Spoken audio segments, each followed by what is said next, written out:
اعوذ باللہ من الشیطان الرجیم بسم اللہ الرحمن الرحیم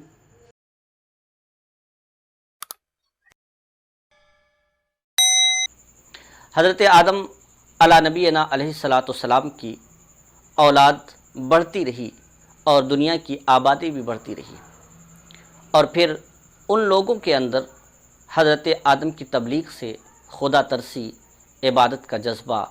انسانیت کا جذبہ بڑھتا رہا، تہذیب اور ثقافت کے دروازے بھی کھلتے رہے، اور انسانوں میں نئی ضرورت کے حساب سے نئی چیزوں کی ایجاد، طلب اور جستجو بھی بڑھتی رہی، یہاں تک کہ حضرت آدم علیہ الصلاۃ والسلام نے اپنی عمر پوری کی اور پھر خدا کے پاس واپس گئے۔ دوسرا دور آتا ہے حضرت نوح علیہ السلام کا۔ نوح علیہ السلام کو قرآن کریم میں رسول کہا گیا ہے، اور رسولوں میں سب سے پہلے رسول اس دنیا میں آنے والے حضرت نوح علیہ السلام ہیں۔ نوح علیہ السلام کو اللہ تبارک و تعالیٰ نے قریب 900 سال کی عمر عطا فرمائی، اور 900 سال تک آپ اللہ کا فریضہ، تبلیغ کا فریضہ، دین کی اشاعت کا فریضہ انجام دیتے رہے۔ حضرت نوح علیہ السلام اپنی قوم کو اللہ کی طرف بلاتے رہے۔ اب یہ بلانے کی ضرورت کیوں پیش آئی، تو ذرا اس چیز پر بھی غور کر لینا چاہیے کہ حضرت آدم تو اللہ کے نبی تھے، ان کی بیوی اللہ تبارک و تعالیٰ کی سب سے پہلی نسوانی تخلیق تھی، اور وہ نبی کی زوجہ تھی۔ کتنی مقدس ہستیاں تھیں۔ دنیا کی 4 مقدس ترین عورتوں میں جن کا نام آتا ہے وہ حضرت حوا علیہ السلام بھی ہے۔ تو اتنی مقدس شخصیات حضرت آدم کی اور حضرت حوا کی، ان سے جو اولادیں پیدا ہوئی، آپ دیکھ رہے ہیں کہ قابیل اس طرح کی باقی اولاد کہ جس نے جرم قتل کا آغاز کیا۔ تو انسانوں میں حضرت آدم کے اولاد میں 2 طرح کے لوگ پیدا ہوتے رہے۔ ایک وہ کہ جن کے اندر نرمی تھی، للہیت تھی، خلوص تھا، انسانیت تھی، محبت اور اخلاص تھا، اور دوسرے وہ تھے کہ جن کے اندر بغاوت تھی، ظلم تھا، تشدد تھا، اجٹ پن تھا اور بے راہ روی تھی۔ یہ 2 طرح کے لوگ ہوئے۔ جو اچھی خصلت کے لوگ تھے وہ حضرت آدم علیہ السلام کی اولاد میں نیک کہلائے، اور جو بری خصلت کے تھے وہ برے کہلائے۔ جو لوگ نیک خصلت کے تھے وہ عباد الرحمن کہلائے، اور جو بری خصلت کے تھے وہ عباد الشیطان کہلائے۔ اور برائی انسان کے اندر، برائی کا خیال پیدا کیوں ہوا، کیسے ہوا؟ تو جیسا کہ آغاز میں بتایا گیا تھا کہ حضرت آدم علیہ السلام کے ساتھ ابلیس کو بھی اس دنیا میں نازل ہونے کی، اترنے کی اجازت دیتی، رہائش کی بھی اجازت دیتی، انسان کے ساتھ رہنے کی بھی اجازت دیتی۔ اور چونکہ وہ اتنا لطیف، اتنا باریک وجود کے اعتبار سے ہے، کیونکہ اس کا وجود اور اس کی تخلیق اللہ تبارک و تعالیٰ نے آگ سے فرمائی، اور آگ تو لطیف ہوتی ہے۔ تو جس طرح سے ہوا ہمارے جسم کے کسی بھی حصے میں پیوست ہو سکتی ہے، تو آگ کی لطافت اس سے بھی کہیں زیادہ ہے، وہ پیوست ہو سکتی ہے۔ تو یہ شیطان ہمارے جسم کے ہر حصے میں پہنچ سکتا ہے، ذہن میں، دماغ میں، دل میں، پیٹ میں، یہاں تک کہ خون کے اندر بھی وہ پیوست ہو سکتا ہے۔ تو یہی شیطان ہے، چونکہ اللہ تبارک و تعالیٰ سے اس نے یہ مہلت لی تھی کہ مجھے دنیا میں جانے کی اجازت دی جائے، انسانوں کے ساتھ رہنے کی اجازت دی جائے، اور ساتھ ہی ساتھ یہ بھی اختیار دیا جائے کہ میں انسانوں کو ورغلاؤں، راہ راست سے ہٹاؤں، گمراہ کروں، اور تیری پرستش اور تیری عبادت سے دور کروں۔ اللہ تبارک و تعالیٰ نے ابلیس کو یہ اجازت دے دی، اور یہ اجازت ابلیس کو دینا ہمارے لیے ایک سبق ہے۔ اللہ تبارک تعالیٰ نے اس بھروسے پر، اس اعتماد پر ابلیس کو اجازت دے دی، مہلت دی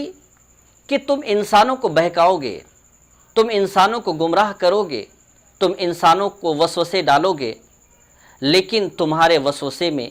تمہارے بہکاوے میں، تمہاری گمراہی میں صرف وہی آئیں گے کہ جو برے ہوں گے، ورنہ آدم کی اولاد میں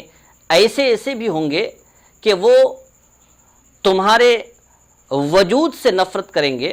اور تم ان کے قریب پھٹک بھی نہیں سکو گے۔ تو حضرت آدم علیہ السلام کی اولاد میں یہ دونوں طرح کی اولادیں تھیں کہ ایک وہ کہ جن پر ابلیس کو غلبہ ہو جاتا تھا اور وہ انہیں راہ راست سے بھٹکانے میں بہکانے میں کامیاب ہو جاتا، اور دوسرے وہ کہ جن پر شیطان کے کسی حربے کا، شیطان کے کسی بہکاوے کا کوئی اثر نہیں ہوتا تھا۔ اس طرح دنیا چلتی رہی، اور ایک دور وہ آیا کہ انسانوں میں سے بہت سارے مخلص انسان تھے، لیکن ان سے بھی کہیں زیادہ تعداد میں ایسے لوگ آ گئے کہ جو شیطان کے بہکاوے میں آ کر کے بغاوت، سرکشی، یہاں تک کہ شرک و کفر میں مبتلا ہو گئے۔ تو شرک و کفر میں مبتلا ہونا یہ اللہ کو سب سے زیادہ ناپسند ہے۔ تو حضرت نوح علیہ السلام جس دور میں تشریف لائے تو اس دور میں آدم علیہ السلام کی اولاد میں تقریباً پوری کی پوری دنیا کے تمام لوگ شرک و کفر میں مبتلا ہو گئے تھے۔ یہ دنیا کی تاریخ کا ایک حصہ رہا ہے کہ اللہ نے پیدا کیا انسان کو، اللہ نے انسان کو انسان بنایا، اللہ نے ساری نعمتیں دی، وہی خالق ہے، وہی مالک ہے، وہی رازق ہے، وہی جلاتا ہے، وہی مارتا ہے، لیکن اس کے باوجود شیطان بسا اوقات پوری دنیا کے تمام لوگوں کو راہ راست سے بھٹکانے میں، خدا سے غافل کرنے میں کامیاب ہو چکا ہے۔ حضرت نوح علیہ السلام اللہ تبارک و تعالیٰ کے دین کی تبلیغ کرتے رہے، لوگوں کو بتاتے رہے، لیکن اس دور میں چونکہ سبھی لوگ کفر و شرک میں پڑے ہوئے تھے، اور حیرت اس بات پر ہے کہ ایک نبی نوح علیہ السلام ایک دو دن نہیں، سال دو سال نہیں، بلکہ 900 سال تک وہ لوگوں کو خدا کی طرف بلاتے رہے، لیکن قوم ان کا مذاق اڑاتی، طرح طرح کی باتیں لوگ کرتے، کوئی ایمان قبول کرنے کے لیے تیار نہیں ہوتا، عجیب و غریب قسم کی باتیں ہیں، لیکن اس طرح کی باتیں آج بھی پائی جاتی ہیں۔ دیکھیے، لوگ حضرت نوح علیہ السلام سے کہتے کہ اگر اللہ نے آپ کو نبی بنایا ہے تو آپ ہی کو کیوں بنایا؟ آپ سے زیادہ امیر لوگ موجود تھے، آپ سے زیادہ طاقتور لوگ موجود تھے، تو انہیں نبی بنانا چاہیے، انہیں پیغمبر بنانا چاہیے، آپ کو کیوں بنا دیا؟ حالانکہ انہیں معلوم نہیں کہ نبی بنایا جانا، پیغمبر بنایا جانا دولت و ثروت پہ منحصر نہیں ہے، طاقت و قوت پہ منحصر نہیں ہے، بلکہ اس کا تعلق انسان کے اخلاص سے اور اللہ کی پسند سے۔ اللہ تبارک و تعالیٰ نے حضرت نوح کو پسند کیا اور انہیں نبی بنا دیا، لیکن لوگ اپنی خصلت اور اپنی جبلت و فطرت کے مطابق یہ اعتراض کیا کرتے تھے۔ آج بھی دیکھیے، ہماری آبادی میں اور ہمارے سماج کے اندر یہ دیکھا جاتا ہے کہ دین کا پیغام پہنچانے والے، دین کی باتیں کرنے والے، اللہ کا پیغام اور پیغام الہی سنانے والے کے تعلق سے لوگ یہ اندازہ لگاتے ہیں اور یہ کہتے ہیں کہ بیان کرنے والا اگر بڑی پرسنالٹی کا ہے، بڑی حیثیت کا ہے، تو بات چاہے چھوٹی ہو لوگ اسے جلدی قبول کر لیتے، لیکن اگر آدمی معمولی قسم کا ہے، اگرچہ بات وہ ٹھوس کرتا ہو، لیکن آدمی کے اوپر اس کا زیادہ اثر نہیں ہوتا۔ تو یہ خصلت، یہ انسانی فطرت کا حصہ ضرور ہے، لیکن یہ بہتر خصلت نہیں ہے۔ معیار کیا ہے؟ معیار یہ ہونا چاہیے کہ بات کرنے والا چاہے وہ سماج کا پست سے پست انسان ہو، غریب سے غریب انسان ہو، نادار ہو، مفلس ہو، قلاش ہو، تو بات میں حق اور ناحق میں پستی اور بلندی نہیں دیکھی جائے گی۔ اس کا معیار دولت نہیں، اس کا معیار طاقت نہیں، بلکہ صرف یہ دیکھا جائے گا